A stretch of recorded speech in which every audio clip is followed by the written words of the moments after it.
আসসালামু আলাইকুম সবাইকে। আজকে বানাবো ঘরোয়া পদ্ধতিতে তেঁতুলের অসাধারণ একটা টক ঝাল মিষ্টি আচার। একবার খেলে কিন্তু বারবার খেতে ইচ্ছে করবে। বাই দ্য ওয়ে, আপনারা দেখছেন যেমন খুশি তেমন রান্না, সঙ্গে আছে আমি সুরাইয়া। তো সবাইকে ভালোবাসা জানিয়ে শুরু করছি আজকের রেসিপি। তো আজকের রেসিপিটা তৈরি করার জন্য এখানে আমি ফ্রেশ তেঁতুল নিয়েছি, আর তেঁতুলগুলো হচ্ছে কাঁচা। আর এইখানে প্রায় 2 কেজির মতো তেঁতুল আছে। তো এই তেঁতুলগুলো কিন্তু কাঁচাটাই দিয়েই আমি আচারটা তৈরি করব। আর আচারটা তৈরি হবে তেল ছাড়া। তো তেল ছাড়া আচার তৈরি করার জন্য আমাদের প্রথমে কিন্তু এই খোসাগুলোকে ছাড়িয়ে নিতে হবে। তো খোসাগুলো ছাড়ানোর জন্য কিন্তু এগুলোকে সিদ্ধ করার প্রয়োজন হবে। সিদ্ধ করলে খোসাগুলো ভালোভাবে উঠে আসবে। তো চলো বন্ধুরা, এখন এগুলোকে সিদ্ধ করে নিই। সিদ্ধ করে নেওয়ার জন্য প্রথমে আমি এখানে একটা হাঁড়ির ভিতরে দিয়ে দিচ্ছি পানি পর্যাপ্ত পরিমাণে। আর এই পানির ভিতরে দিয়ে দিচ্ছি তেঁতুলগুলো কিন্তু বেশি সিদ্ধ করার প্রয়োজন নেই। একটা বলক কি 2টা বলক দিলেই একেবারেই গলে যাবে। তেঁতুল গলতে সাধারণত বেশি সময় লাগে না। তো বড় ছিল, অনেক বড় ছিল তেঁতুলগুলো, তাই আমি আবার একটু ভেঙে দিলাম। ভেঙে এখন এটাকে ঢাকা দিয়ে রেখে দেব সিদ্ধ হওয়ার জন্য। তো এই তেঁতুলটা কিন্তু মিষ্টি তেঁতুল ছিল। এখানে আমার চিনির পরিমাণটা কিন্তু কমে লাগবে মিষ্টি হওয়ার কারণে। এখন ঢাকা দিয়ে রেখে দিলাম। তো ফিরছি 7 থেকে 8 মিনিট পর। দেখো বন্ধুরা, আমি কিন্তু একটা বলক দিয়েছি, আর তাতে তেঁতুলগুলো গলে কি অবস্থা হয়ে গেছে দেখো, একেবারে ফেটে পড়ে যাচ্ছে। তো এখন এই তেঁতুলগুলোকে নিয়ে পানিটা ঝরিয়ে নিতে হবে। ঝরিয়ে নিয়ে খোসাগুলো সুন্দরভাবে ছাড়িয়ে নিতে হবে। তো চলো এগুলোকে এখন উঠিয়ে নেই একটা পাত্রে। তো এই পানিটা কিন্তু তোমরা রেখে দিতে পারো ডাল রান্নার জন্য, টক ডাল। তো এখন এই দেখো, এখান থেকে আমি এটা উঠিয়ে নিচ্ছি। উঠিয়ে নেওয়ার পর এই খোসাগুলো ছাড়িয়ে নিতে হবে। তো এই তেঁতুলের এইভাবে রেসিপিটা তৈরি করে দেখো বন্ধুরা, খেতে কিন্তু দুর্দান্ত লাগে তেল ছাড়া তেঁতুল। আর এর ভিতরে যে আঁটিটা আছে, এই আঁটিটা পর্যন্ত খাওয়া যাবে। আঁটির চাবালে যে কষ আসে সেটাও আসবে না, এতটাই দুর্দান্ত হয়। তো দেখো, আমি খোসাগুলো ছাড়িয়ে নিচ্ছি এইভাবে।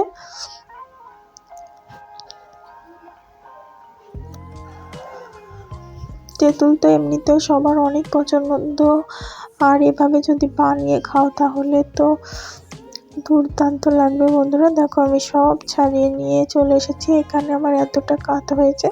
তো এরপর আমি একটা মশলা তৈরি করে নেব, যার জন্য প্রথমেই দিয়ে দিলাম 4টা শুকনো ঝাল, আর দিয়ে দিলাম গরম মশলা। তো এই শুধু গরম মশলাটাই ব্যবহার করব, এলাচ টেলাচ কিছুই দেব না। তো দেখো, এই যে আমার শুকনো ঝালগুলো টেলে নেওয়া হয়ে গেছে। আর এখন এর ভিতর দিয়ে দিচ্ছি পাঁচফোড়ন। আর এই পাঁচফোড়নগুলো কিন্তু আমার আগেই ভেজে নেওয়া ছিল, তো একটু গরম হয়ে যাবে সে কারণে আমি আগে দিয়ে দিলাম।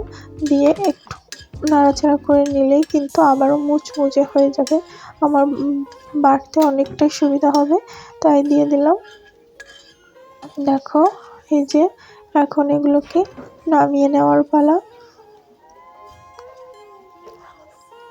খিচুড়ির সাথে কিন্তু এই আচারটা খুবই যাবে। তোমরা এভাবে তৈরি করে কিন্তু খিচুড়ির সাথে খেতে পারো।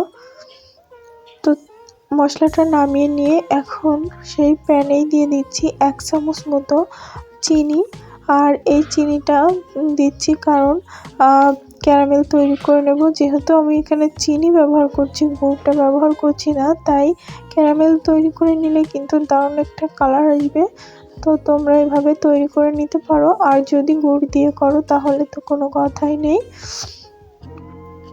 তো তেঁতুলের যে কালারটা, সেই কালারটা আনতে গেলে কিন্তু একটু ক্যারামেল তৈরি করে নিতে হবে। এই ক্যারামেলটা তৈরি করে নেওয়ার পর আমি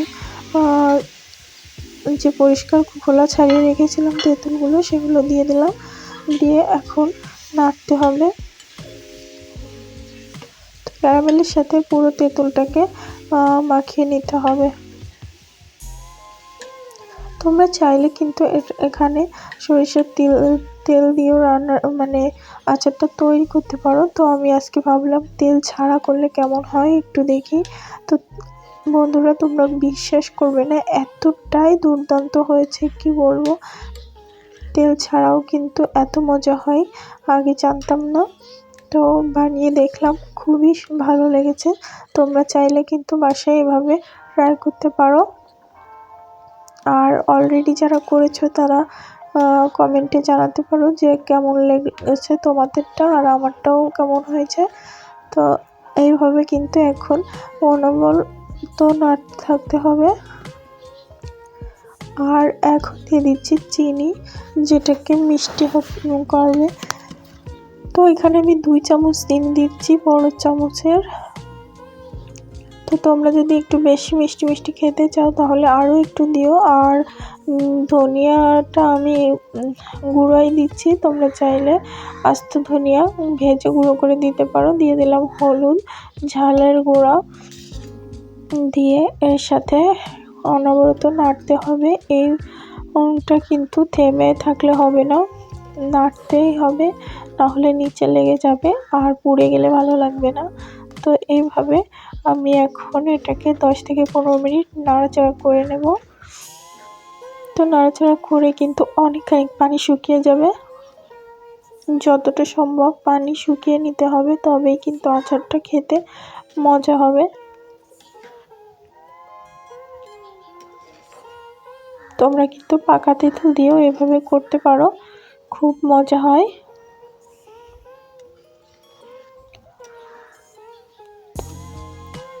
আর কিছুদিন পরেই কিন্তু এই তেঁতুলগুলো পেকে যেত। তো কাঁচা কাঁচাই আর কি নিয়ে আসা হয়েছে। তো দেখো অনেকটাই কিন্তু শুকিয়ে গেছে পানি। আর এই পর্যায়ে এসে আমি এখন ভেজে রাখা যে মশলা সেটা গুঁড়ো করে রেখেছিলাম সেটাই দিয়ে দিলাম। দেওয়ার পরে মিক্সড করে নিয়ে এখন আরও 10 থেকে 15 মিনিট এটাকে জাল করে নেব। তবে জালটা কিন্তু হাইটে থাকবে না, মিডিয়াম থেকে লোতে রাখবে, রেখে অনবরত নাড়তে নাড়তে এই তেঁতুলের আচারটা তৈরি করে নিতে হবে। তো আমি যখন এই মশলাটা দিলাম তখন কিন্তু একটু কালারটা চেঞ্জ হয়ে গেছে। দেখো এর কালার আরও চেঞ্জ হয়ে যাবে, এটাকে যত বেশি জাল করাবে তত বেশি কালার চেঞ্জ হয়ে যাবে আর তেঁতুলের স্বাদ বাড়তে থাকবে। তো বন্ধুরা, আমার ভিডিওটি যদি তোমাদের ভালো লেগে থাকে তাহলে চ্যানেলটিকে সাবস্ক্রাইব করো, লাইক কমেন্ট শেয়ার করে আমার সাথেই থেকো। দেখো আমি আরও 10 থেকে 15 মিনিট পরে আসলাম, এটা অনবরত নাড়তে নাড়তে এরকম একটা টেক্সচারে চলে আসছে, মানে আমার আচারটা কিন্তু হয়ে গেছে। তখন আমি পরিবেশন করে নিচ্ছি বন্ধুরা। দেখো, তো আচার টেস্টি হওয়ার মূল কারণ কিন্তু ধৈর্য ধরে এটাকে নেড়ে চেড়ে জাল করে নেওয়া। তো তোমরাও কিন্তু এভাবে নিতে পারো আর আচারের স্বাদটাকে বাড়িয়ে নিতে পারো। দেখো, তো আজ এ পর্যন্ত, দেখা হবে নেক্সট এপিসোডে নতুন কোনো রেসিপির সাথে। তোমরা সবাই ভালো থেকো, সুস্থ থেকো আর যেমন খুশি তেমন রান্নার সাথে থেকো। তো দেখো আমি আবার একটু টেস্ট করে দেখছি এই যে আঠিগুলো কেমন হয়েছে। তো সবাইকে ধন্যবাদ, আল্লাহ হাফেজ।